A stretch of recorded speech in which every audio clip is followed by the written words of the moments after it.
What's going on, everybody? It's your boy Will, coming to you from another rainy day in Brooklyn with a quick deck tech.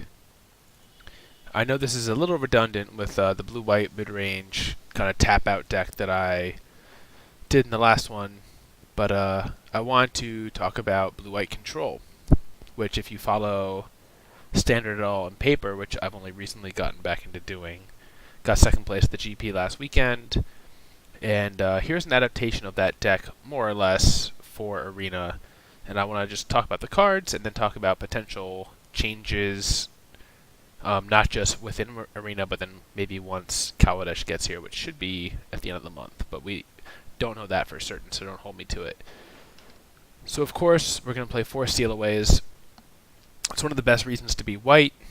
It's very, very good removal. Just there's nothing else to say about it. Like this card works against every mid-range deck. It works against every aggro deck, and it even in corner cases, since we're playing best of one, works against control decks because, as you'll see, we are playing 2 Lyras. We're running a 1 Essence Scatter 2 Negate split. I've noticed more and more, especially since last weekend, that I'm coming up against blue-based control decks. Still a lot of red deck out there, but not nearly as much as there was.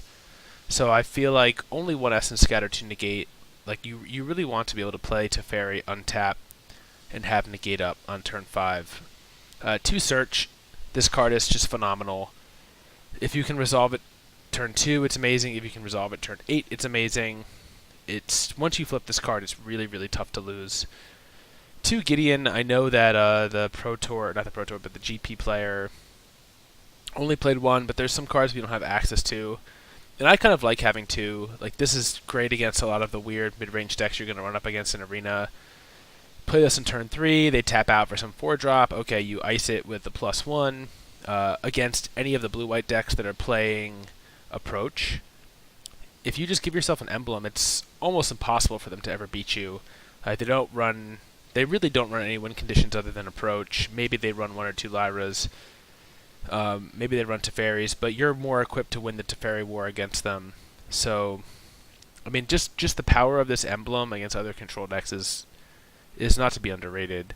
For cancel, this could be Wizard's Retort. There's really no upside to running Wizard's Retort because we're not playing any Wizards. But this is just negates for 3 through 6, but it also happens to hit creatures. There's just, if we had whatever the Kaladesh version of cancel is that also counters activated or triggered abilities, we would obviously be playing that. But since we don't, we're just playing cancels, this helps us win the bomb war against other control decks, countering planeswalkers, countering Lyras. Just you need to have access to an all-purpose counterspell. And to go with that, we need to have access to all-purpose removal, and that's what Cast Out does. Cast Out is not so good against red. More often than not, you want to cycle it, but it's very good against the mid-range and control decks. And especially when you're in the mirror match or the pseudo mirror match, you really don't want to be cycling this. Like, I've been winning a lot of mirror matches against blue-white players that are cycling this very aggressively, and then when it comes time to fight over a Teferi, mine or theirs, they don't have the cast outs to answer it. And this is really your only option. If a planeswalker resolves in this deck, like, you're not really going to be in a position to take it out, so you need to have cast out ready in hand, as tempting as it might be. Obviously, it's situational. If you're stuck on lands like really badly, and you need to, get to. If your opponent's just outlanding you, you have to cycle it. But you shouldn't just be cycling this on turn 2, turn 1 with like no thought given. For Settle, because we don't have Fumigate, and Settle just does a lot of work against the mid-range and aggro decks.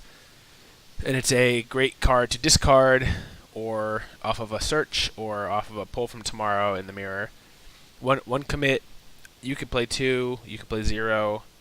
1 feels like a fine number for this card. It has good interactions with the Field of Ruins, like you can commit something and shuffle it away. And then, obviously, the memory, if you get to Teferi Emblem, the memory just accelerates the win condition, the win of the deck, like exiling 7 permanents on their side of the board. And in a pinch, you can just memory to get a full grip. And if you watched any of the Pro Tour, again, I keep saying Pro Tour, but if you watch any of the GP top 8, you see that player kind of aggressively casting the memory side of this to refill their hand. 2 Lyras because they're not necessary, but we don't have Fumigates. We don't have a lot of the random cards from Kaladesh block. And also we want to win in a timely fashion against mid-range and aggro decks. Like Lyra, just tapping out for Lyra on turn 5 against a red deck more often than not wins you the game. So sure, you could play it out to 30 turns, 40 turns, but playing 2 of these is fine. And you don't get pinged that badly in the mirror. Like, it's not as dead as, say, an approach. Like, resolving this actually does stuff immediately to the board state.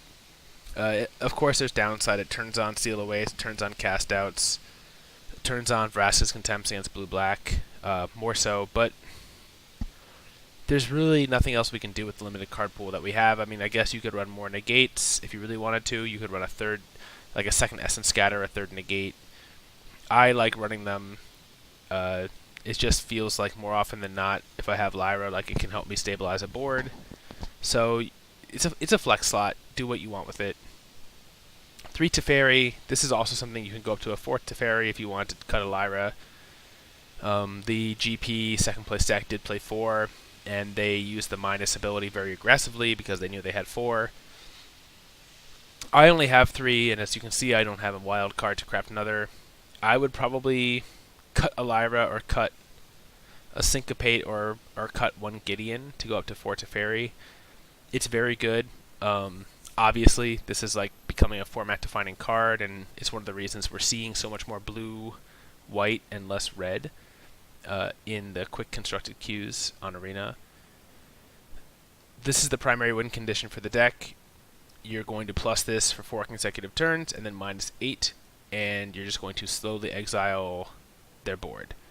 That's it. Like, this is how you're supposed to win if you don't play Lyras at all. You're just supposed to exile them down to 0 cards, or 0 permanents, and win the game off of like an attacking Gideon or just milling them out.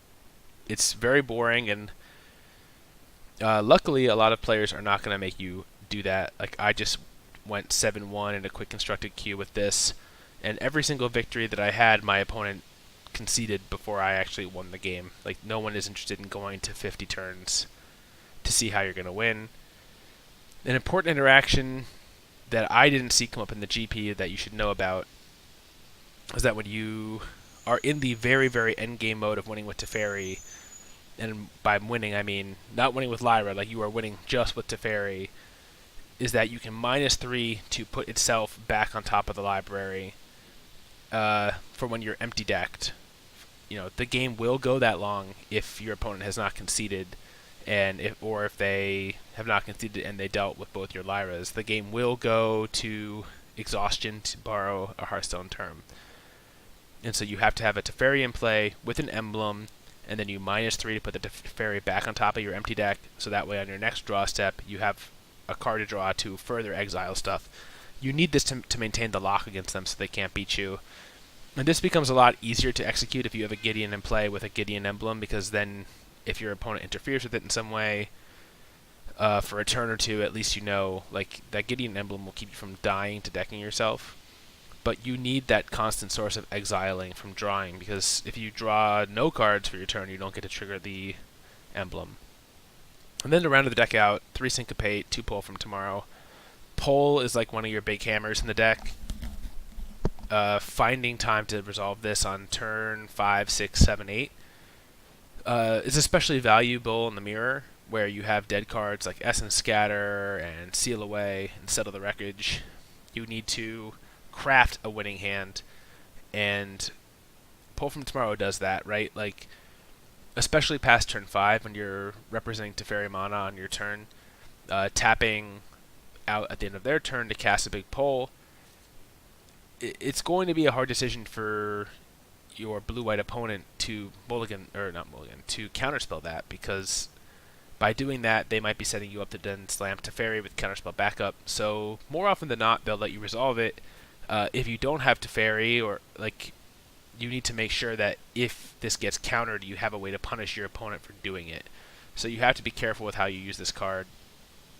Obviously, against like mid-range decks that don't pack counterspells, this is just something that you're going to play turn 4, 5, or later, when you're going to get reasonable cards back to make sure that you stay in the game and you have answers to their threats. And then we're running 27 lands, a whopping 27 lands, with a Memorial, an Arch, the full playset of dual lands, 1 Meandering River, 2 Field of Ruin. I've slightly tweaked this from what the GP deck played. To be honest, I didn't really like go 1-for-1 against their mana base. But Field of Ruin is very good. You could probably play another Memorial over Arch. I'm not sure how important Arch is, and the Colorless Source doesn't do that much in this deck. So maybe that would be a change I should make now, but either way. So I've already 7-1 with this deck, and the games can be fairly interesting if you like playing control decks, and they can be fairly frustrating for your opponents.